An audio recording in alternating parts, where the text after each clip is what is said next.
Hello everyone, I welcome you all in this YouTube channel. So आज के lecture में हम महाभारत एवं जो बौद्ध काल है उसके बारे में पढ़ेंगे। सबसे पहले यहाँ पर देखिए कि इस काल में छत्तीसगढ़ को किस नाम से जाना जाता था। इस काल में छत्तीसगढ़ को प्राक कौशल के नाम से जाना जाता था। उसके बाद यहाँ पर जो बस्तर का है उसका नाम क्या था, कांतार, तो उसको आप याद रखिएगा। पहले जो रामायण काल था उसमें किस नाम से जाना जाता था, उसमें दक्षिण कौशल एवं बस्तर को किस नाम से जाना जाता था, दंडकारण्य। इस तरीके से आप ऐसे कॉलम भी बना सकते हैं। दक्षिण कौशल हो गया, दंडकारण्य हो गया, प्राक कौशल हो गया, उसके बाद कांतार हो गया। अभी गुप्त काल और आगे इसके और भी नाम बदले जाएंगे, नाम और हम पढ़ेंगे। महत्वपूर्ण स्थल में अगर आप देखेंगे इस 5 साइट्स का नाम आपको याद रखना है, जो कि इसका पुराना नाम क्या था ये भी आपको पूछा जा सकता है एग्जाम में। अब तो क्वेश्चन जो है वो स्टेटमेंट वाइज भी आ रहे हैं, तो आपको हर एक टॉपिक को अच्छे से याद रखना है, कवर करना है। रत्नपुर, रत्नपुर का अगर आप पुराना नाम देखेंगे तो ये मणिपुर या रत्नावलीपुरी के नाम से जाना जाता है। कल्चरल टाइम पीरियड में रत्नपुर का जो इम्पोर्टेंस है वो काफ़ी बढ़ गया। मतलब इसको जो रत्नदेव प्रथम थे उन्होंने इसको बहुत अच्छा सुंदर शहर बनाया। इसे तालाबों की नगरी भी कहा जाता है क्योंकि यहाँ बहुत सारे सुंदर तालाब हैं। रत्नपुर जो है वो छत्तीसगढ़ हिस्ट्री का बहुत इम्पोर्टेंट यहाँ पर जगह है। उसके बाद आरंग, आरंग जो है वो भांडेर, भांडेर मोरध्वज की राजधानी, ठीक है। मोरध्वज, राजा मोरध्वज हुआ करते थे। आरंग का नाम आरंग क्यों पड़ा, इसके लिए काफ़ी स्टोरी है, जैसे हो सकता है आप लोगों ने भी पढ़ा होगा कहीं पे। तो इसमें इसके पीछे ये स्टोरी थी कि एक बार जब महाभारत का युद्ध हो गया तो अर्जुन ने अश्वमेध जो घोड़ा है उसे छोड़ा। आपको पता है घोड़ा जहाँ जहाँ तक जाएगा वो राज्य उनका हो जाएगा, इस तरीके का रहता है। इसे रोका इनके पुत्र ताम्रध्वज ने। ताम्रध्वज ने उस घोड़े को रोका और अर्जुन के साथ युद्ध किया। अब ऐसा तीर चलाया कि अर्जुन जो है वो बेहोश हो गए, मूर्छित हो गए। जब उनको बाद में होश आया तो उनको पता चला कि वो जो पर्सन है यानी ताम्रध्वज जो है वो कोई बहुत बड़ा, मतलब उनका क्या बोलना चाहिए, मतलब भक्त है। श्री कृष्ण का अर्जुन से भी बड़ा भक्त है, तो वो बहुत मिलना चाह रहे थे कि वो उस पर्सन को देखें कि उनसे बड़ा भक्त कौन है कृष्ण जी का। तो कृष्ण जी ने कहा कि चलो मैं तुम्हें मिलवा के लाता हूँ, दिखा कर लाता हूँ। फिर उसके बाद क्या हुआ, वो लोग वहाँ पे गए। अब ये जो मोरध्वज हैं और जो ताम्रध्वज, तो अर्जुन और कृष्ण जी के साथ एक सिंह यानी कि शेर भी गया हुआ था। कृष्ण जी ने कहा कि ये जो है वो सिर्फ इंसान का ही मीट खाता है, मांस खाता है, इंसान का ही खाता है। तो ये जो मोरध्वज हैं उन्होंने अपने पुत्र को आरी से कटवा दिया 2 पार्ट में, ठीक है। तो ये काफ़ी बड़ी बात है। और तो इतना बड़ा भक्त भगवान का, तो इससे ये पता चलता है कि ये श्री कृष्ण के बहुत बड़े भक्त थे। तो आरी से काटने के कारण इसका नाम आरंग पड़ा है। इस तरीके का स्टोरी यहाँ पर है आरंग के पीछे। खल्लवाटिका, यहाँ पे इसका जो पुराना नाम है इसका खल्लवाटिका है और ये खल्लारी है। यहाँ पर क्या पाया गया है, ये भीम के जो पैर है, पैर के निशान, पद्म चिन्ह यहाँ पर पाए गए हैं। और यहाँ पर लाक्षागृह है, भीमखो है। लाक्षागृह का मतलब क्या होता है, कहा जाता है कि जब पांडवों के ठहरने के लिए लाख का यहाँ पर एक गुफा जैसा बनाया गया था और दुर्योधन के द्वारा, तो उसको ये लाक्षा गृह कहते हैं। सिरपुर, सिरपुर का पुराना नाम क्या है, चित्रांगदपुर है। और इसे आप देखेंगे तो अर्जुन के जो पुत्र हैं भब्रुवाहन, ये उनकी राजधानी थी, तो इसको आप याद रखिएगा। गूंजी, दमाऊ दहरा, ठीक है। दमाऊ दहरा ये तो आपको पता ही होगा, वो दमाऊ दहरा वाटरफॉल भी है और गूंजी और दमाऊ दहरा का नाम साथ साथ में ही आता है, तो ये तो आपको वैसे भी याद रहेगा। उसके बाद ये ऋषभ देव की का यहाँ पे साक्षी मिला है। ऋषभ देव कौन है, सो ये पहले तीर्थंकर हैं। किसके पहले तीर्थंकर हैं, जैन धर्म के पहले तीर्थंकर हैं। सो ये सब चीज़ें आप अच्छे से याद रखिएगा। गुंजी कहाँ है, ये जांजगीर चांपा के अंतर्गत आता है। सिरपुर कहाँ है, महासमुंद के अंतर्गत आता है। मैप में देखेंगे तो आपको ये और अच्छी तरीके से याद हो जाएगा, ठीक है। एक बार फिर से मैं आपको रिवाइज करा देती हूँ। गूंजी दमाऊ दहरा ऋषभ देव का है, काफ़ी फेमस है, इसको तो याद कराने की ज़रूरत नहीं है। अर्जुन के पुत्र भब्रुवाहन, ठीक है। जैसे कि हमारे बॉडी पार्ट में सिर जो है वो सबसे इम्पॉर्टेंट है, ठीक है। तो अर्जुन जो है वो बहुत ही महाभारत का नाम अगर आप देखेंगे तो अर्जुन श्री कृष्ण से ही ज़्यादातर हम पढ़ते हैं। तो सिरपुर वैसे आप याद रखेंगे, अर्जुन के पुत्र हैं तो सबसे इम्पॉर्टेंट उनको ही मिलेगा।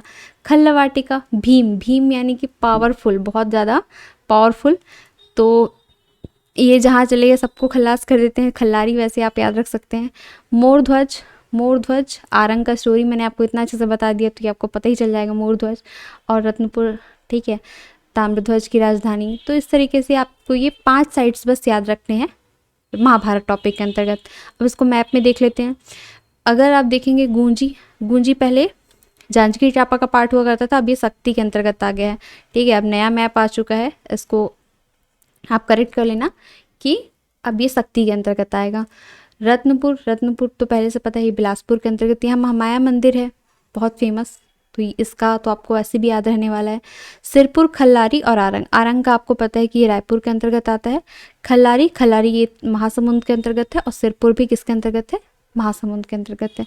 सिर्फ आपको गूंजी का याद रखना है, गूंजी या दमाऊ दहरा इसका पुराना नाम है, ये किसके अंतर्गत आता है, ये शक्ति के अंतर्गत आता है। अब नेक्स्ट टॉपिक यहाँ पर देखेंगे बौद्धकालीन छत्तीसगढ़, कि छत्तीसगढ़ में जो बुद्धिज़्म का पीरियड है उसमें उससे रिलेटेड क्या इंपॉर्टेंस है हमारे छत्तीसगढ़ में। इसका अगर आप देखेंगे तो एविडेंस कहाँ से पता चला, मतलब सबसे पहली बार यहाँ पे जिक्र कहाँ पे हुआ, तो जो वेनसांग है, वेनसांग किसके टाइम पीरियड में आए थे, जो महाशिवगुप्त बालार्जुन है उनके शासनकाल में वेनसांग जो है वो छत्तीसगढ़ की उन्होंने यात्रा की थी। सिरपुर और मल्हार दो जगहों पर इन्होंने यात्रा की थी। इनका जो यात्रा वृत्तांत है यानी कि जो ट्रैवल व्लॉग है उसमें छत्तीसगढ़ को उन्होंने किस नाम से मेंशन किया है, किया सलू, ठीक है, किया सलू।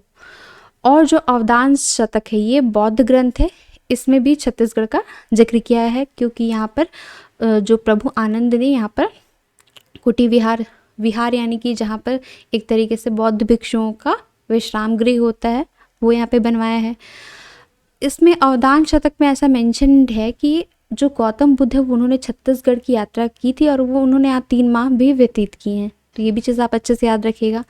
और प्रभु आनंद ने यहाँ पर कुटी विहार बनाया है और उसके अलावा यहाँ पे छत्तीसगढ़ में स्वास्तिक विहार भी है। तो ये जो विहार है ये बौद्ध भिक्षुओं का विश्राम गृह जैसा होता है। सो ये चीज़ आप याद रखिएगा कि बौद्ध काल से ये रिलेटेड है। अब यहाँ पे कुछ साइट्स को देखते हैं, ज़्यादा नहीं है, सिर्फ 2-3 ही है, तो आप लोग इसको बहुत अच्छे से याद रख सकते हैं। जहाँ सिरपुर का नाम आ गया, सिरपुर के नाम से आपको याद रहेगा वेनसांग ने सिरपुर और मल्हार की यात्रा की है, तो ये तो याद रहेगा। सिरपुर में क्या है, यहाँ पे बौद्ध टीला है और उसके अलावा यहाँ पे तीवर विहार है, तो ये आपको याद रहेगा ऑलरेडी। सिरपुर सबसे पहले हम यहाँ पे बार बार विहार विहार की बात करें तो ऐसे आपको याद आ जाएगा भोंगापाल, ठीक है। तो इसको आपको कैसे याद रहेगा कि ये जो है ये बुद्धिज़्म से रिलेटेड है, ये आपको ऐसे याद रहेगा भोंगापाल। जैसे आप देखेंगे जनरली जो बौद्ध भिक्षु होते हैं उनका जीवन बहुत सादा जीवन, उच्च विचार जैसा रहता है, तो उसको आपको ऐसे याद रखिएगा कि हाँ कुछ जैसे ही आप इस वर्ड को देखेंगे आपको याद आ जाएगा कि हाँ कोई बाबा जी ऐसा, मतलब उनका एकदम क्या रहता है, सिंप्लिसिटी रहती है। आप लोगों ने देखा होगा ना बौद्ध भिक्षुओं कैसे रहते हैं वीडियोस वगैरह में, तो वो आपको ऐसे याद आ जाएगा भोंगा कोंडा, कोंडागांव भोंगापाल, नाम एक जैसा है वैसे आप इसको याद कर लीजिए। यहाँ पर बुद्ध जी की एक विशाल प्रतिमा है, बहुत बड़ी सी मूर्ति है, तो इससे ये क्या हो गया, ये बुद्धिज़्म से रिलेटेड साइट हो गया।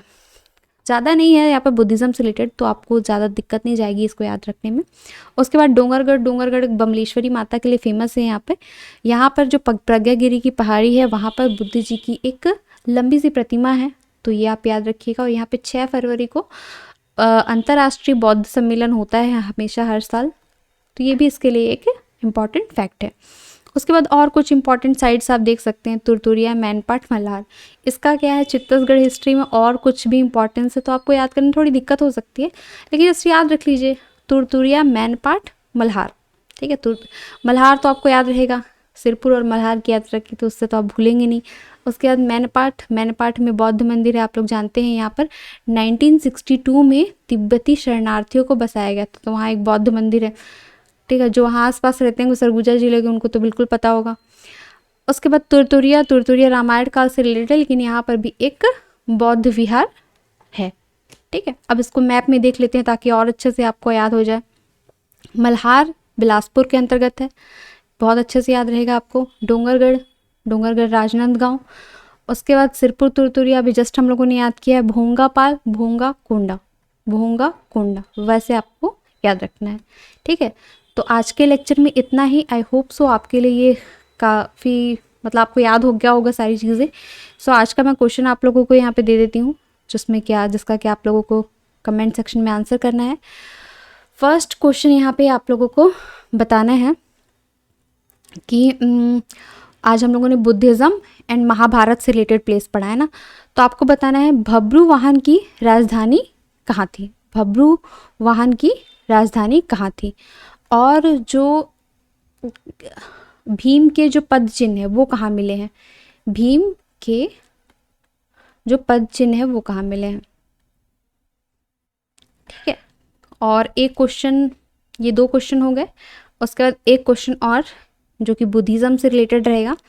ठीक है, आपको बताना है वेनसांग जो है वो, ठीक है, उन्होंने छत्तीसगढ़ में कहाँ कहाँ की यात्रा की है। ठीक है, ये 3rd क्वेश्चन हो गया। ये 3 क्वेश्चन के आंसर आपको कमेंट सेक्शन में देना है। Thank you everyone.